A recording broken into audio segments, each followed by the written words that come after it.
काल काय खाल्लं रे सगळ्यांनी? कशामुळे खाल्ली पुरणपोळी? नागपंचमी होती. कोणी कोणी खाल्ली? मी किती खाल्ली रे? तू किती खाल्ली? चतकोर खाल्ली. चतकोरच.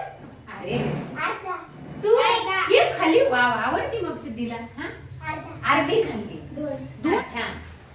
आरवीने खाल्ली. पुरणपोळी आवडत नाही तुला? आवडते. बर मग आता कुणी अर्धी खाल्ली, कुणी चतकोर खाल्ली, कुणी एक खाल्ली, कुणी दोन खाल्ल्या. म्हणजे आपण अपूर्णांक शिकलोच की. आता त्या अपूर्णांकाचं गाणं म्हणायचं का आपल्याला? चला. वेळ झाली जेवणाची, पोळी केली पुरणाची. वेळ झाली जेवणाची, पोळी केली पुरणाची. निधीला लागली भूक फार, कार्तिकला लागली भूक फार. पोळीचे केले समान भाग चार. पोळीचे केले समान भाग चार. निधीने खाल्ले 3 पाव भात. निधीने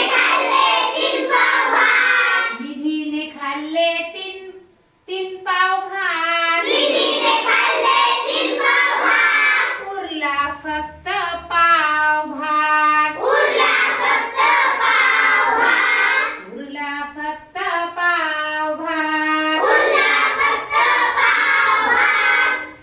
एक पूर्ण मधील निधीने किती पाव खाल्ले बरं? आणि किती उरला? कार्तिकला एकच पाव उरला. बरोबर आहे. 4 भागातला 1 उरला म्हणजे किती उरला?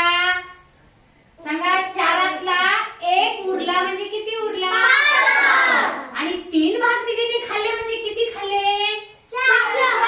पाऊण. बरोबर. 3 भाग खाल्ले म्हणजे पाऊण. छान. काय शिकायला मिळालं आपल्याला? अपूर्णांक. पाव म्हणजे किती मग? 1/4. पाऊण म्हणजे काय? मी काय शब्द वापरला ज्याचं लक्ष ते चुकत नाही. पाऊण म्हणजे 3/4. पाव म्हणजे 1/4. शाबास. तुमच्यासाठी शाबासकी.